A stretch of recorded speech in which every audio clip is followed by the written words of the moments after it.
Olá, pessoal. Eu sou Mônica Miller, da Miller Connect, e nós estaremos hoje vendo a segunda parte do PCCR de São Pedro da Aldeia. Nós já tivemos a primeira aula sobre o PCCR e agora teremos a segunda parte da aula, porque o PCCR é um documento bem extenso e não daria para a gente fazer tudo numa aula só. Mas eu quero convidar vocês para a aula que nós vamos ter no dia 20, às 19 horas, pelo Google Meet, no valor de R$ 15. Na verdade, esse valor é o valor do material, é um valor simbólico. Nessa aula nós poderemos interagir, tirar dúvidas. Será uma aula um pouquinho longa.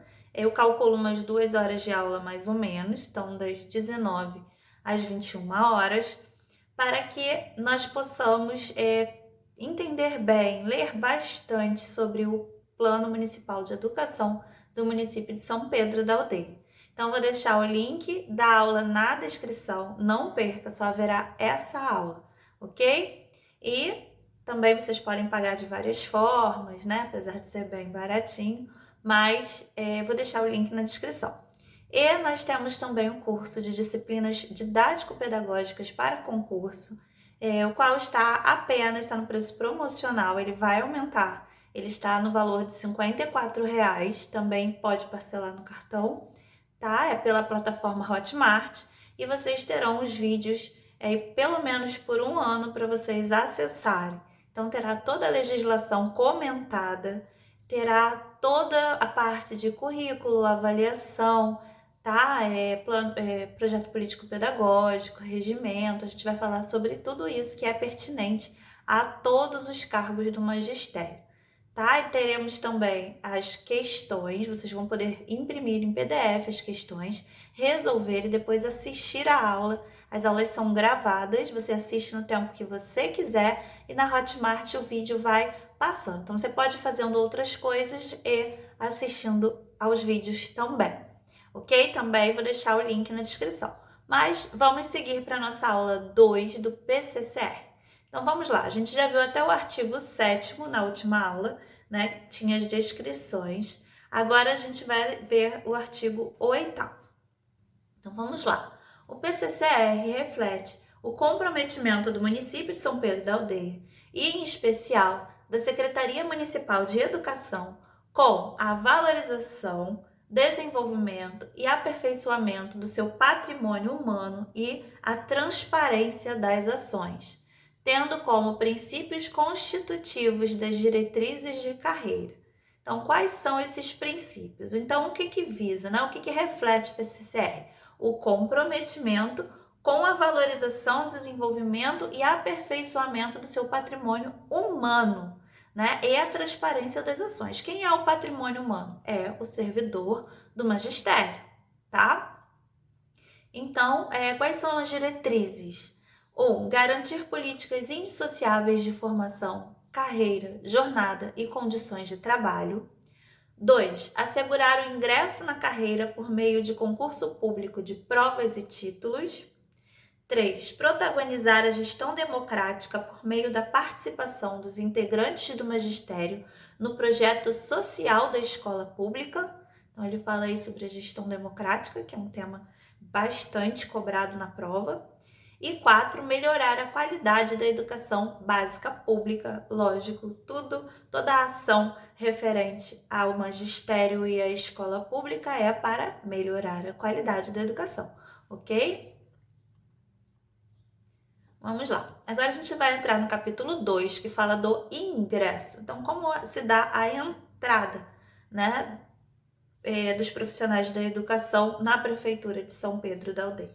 Então, o ingresso, no artigo 9º, o ingresso dos profissionais da educação básica se fará por concurso público de provas e títulos realizados e que assegure a igualdade de oportunidade aos candidatos, valorizando o mérito e a titulação. Então, o mérito seria aí a nota tirada por esses candidatos, o quanto esses candidatos conhecem e estudaram para essa prova, e a titulação, no que eles são formados, né, ganhando aí a pontuação que a gente vê no edital do concurso. Parágrafo 1º, a nomeação, inciso 1º, a nomeação com caráter efetivo somente se dará em vaga aprovada pelo Poder Legislativo e em rigorosa obediência à ordem de classificação do concurso. Então, ninguém passa na frente de ninguém por conhecimento, né? Como, infelizmente, a gente sabe de histórias aí, né? Que aconteciam anteriormente, né? Porém, a gente sabe que o Ministério Público está de olho e traz lá no PCCR a vaga aprovada pelo Poder Legislativo, ou seja, ela tem que ter saído em edital e posteriormente, se chamar mais do que saiu no edital do concurso público, ela tem que ser aprovada, autorizada pelo Poder Legislativo e ainda assim obedecer à classificação do concurso, ok? Inciso 2º, no prazo de validade prevista nos respectivos editais, os aprovados serão convocados com prioridade sobre eventuais novos concursados. Então, isso está previsto no PCCR. Não haverá um novo concurso público antes de chamar todos os aprovados do concurso anterior, tá? Ele é uma exigência do Ministério Público.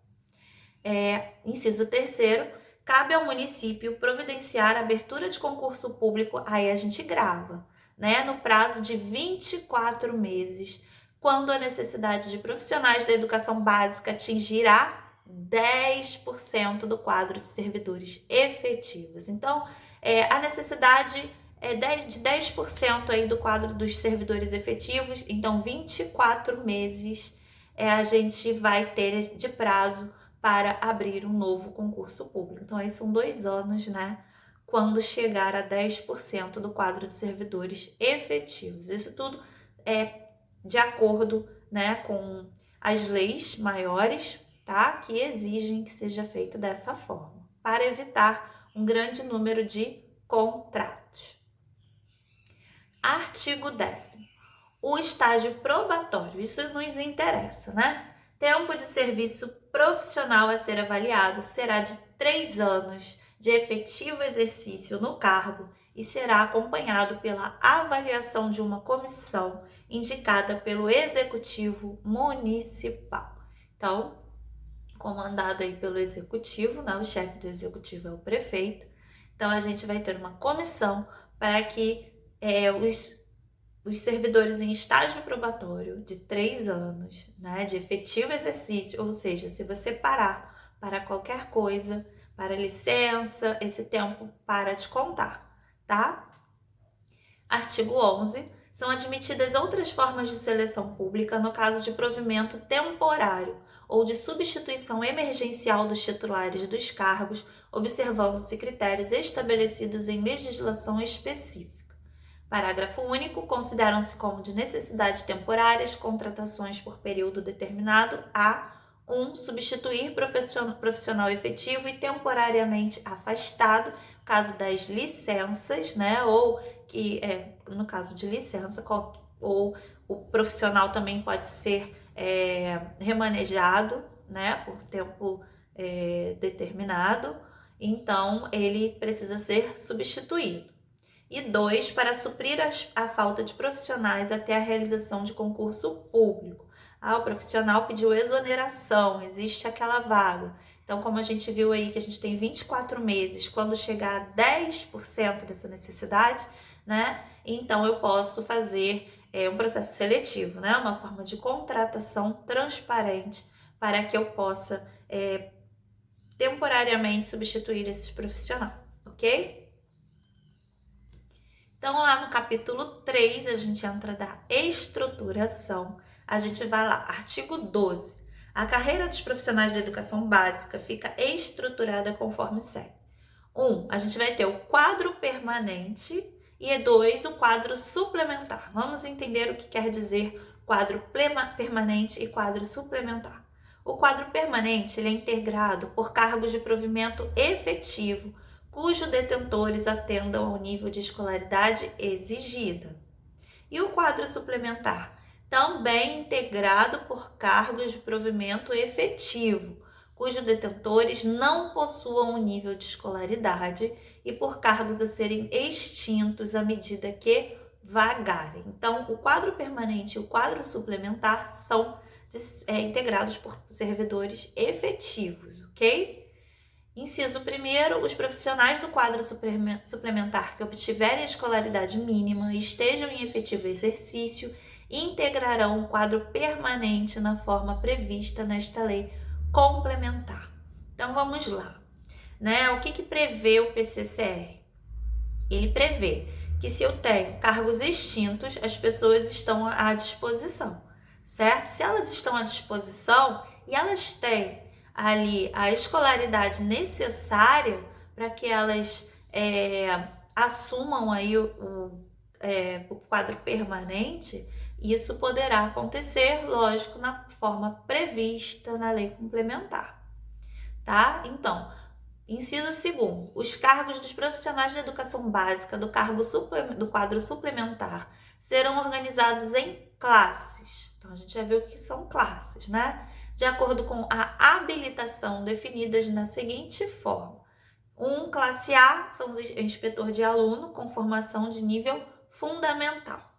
E a 2, a classe C, professor com curso de graduação de licenciatura curta. Né? Que agora a gente tem a licenciatura plena, mas existem profissionais de graduação de licenciatura curta. Ok? Então, essas são a classe A e a classe C, que eles podem sim, eles são do quadro suplementar, porém eles podem integrar o quadro permanente, caso estejam aí na forma da lei, tá? Bom, agora a gente vai para o artigo 13. O que diz o artigo 13? O artigo 13, ele fala do quadro permanente. Quem forma o quadro permanente, né? Então, a gente tem lá a classe A, e eu fiz embaixo aí as setinhas, né? Com a formação, para a gente tentar gravar. Então, a gente vai subindo, né? Classe A, formação de nível fundamental. Tem a setinha lá embaixo, A, eu coloquei siglas NF, nível fundamental. Classe B, formação de nível médio na modalidade, curso de formação de professores. Então, tá lá, B, né, nível médio, NM, nível médio. No caso, para formação de professores. A classe C não está no quadro permanente, né, porque faz parte do quadro suplementar. Quem é? São os profissionais com licenciatura curta. Então, não está no artigo 13, mas eu coloquei lá embaixo CLC, licenciatura curta, para a gente não esquecer. Mas eles não fazem parte do quadro permanente, fazem parte do quadro suplementar. Senão a gente vai falar assim, nossa, mas está faltando a classe C aí, né? É por isso, tá? 3, classe D, formação de nível superior relacionado diretamente com a área da educação. Então, tá lá a setinha da DNS, nível superior. Classe E, formação de pós-graduação de 360 horas relacionado diretamente com a área de educação. Então, classe E, PG, pós-graduação. Classe F, formação de mestrado relacionado diretamente à área de educação. Então, a gente tem lá F, formação de mestrado, FM. E a classe G, que é a última, é a formação de doutorado, também tem que ser correlata à área de educação. Coloquei lá FD, formação de doutorado, ok? O artigo 15 fala que a Secretaria Municipal de Educação envidará esforços para implementar programas de aperfeiçoamento profissional continuado dos servidores públicos da educação básica em exercício, podendo incluir a formação em nível superior em instituições credenciadas, bem como em programas de formação em serviço, observadas as necessidades do Sistema Municipal de Ensino, bem como as disponibilidades orçamentárias e financeiras do município.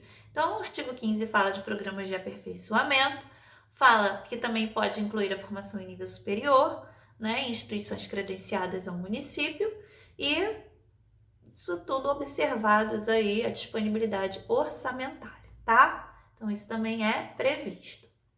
A gente entra, então, no capítulo 4 dos vencimentos e vantagens. Agora a gente vai falar de dinheiro, de remuneração. Então, artigo 16, a remuneração é o vencimento do cargo público de carreira, correspondente à classe e ao nível de habilitação em que se encontre, acrescido das vantagens pecuniárias a que fizer jus. Então, o nome do vencimento do cargo público de carreira é remuneração, ok?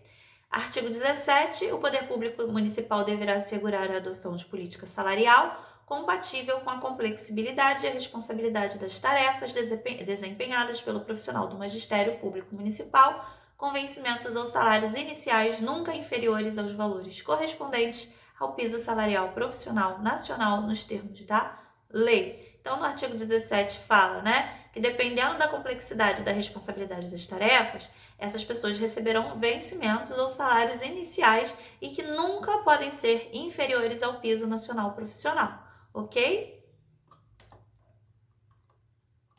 Então, vamos lá. Agora, artigo 18. Os servidores de que trata essa lei terão seus proventos reajustados. Isso é importante. Quando? A partir de março, com seus efeitos retroativos a 1º de janeiro. Então, a partir de março, vai ter esse reajuste, mas ele será retroativo a 1º de janeiro. Artigo 19. O escalonamento dos vencimentos da carreira do magistério será feito em 12 referências, porque o ano tem 12 meses, que guardam entre si uma diferença acumulativa em 5%, combinadas com o nível atingido pelo servidor, de acordo com o estabelecido no anexo 2. A gente vai ver um pouquinho para frente.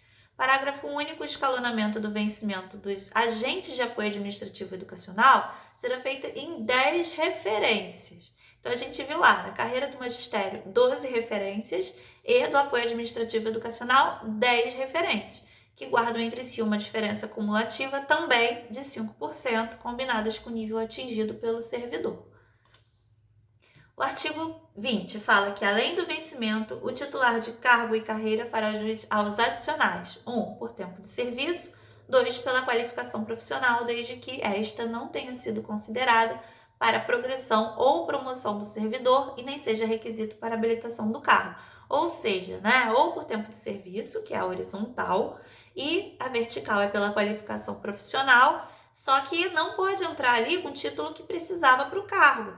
O orientador educacional vai entrar com um título de pedagogo, ou com a pós-graduação, caso ele tenha uma outra licenciatura, com a pós-graduação para orientação educacional. Então, ele não vai poder entrar para a promoção vertical com esses documentos, porque esses foram os títulos que ele precisava para ingressar no cargo, tá?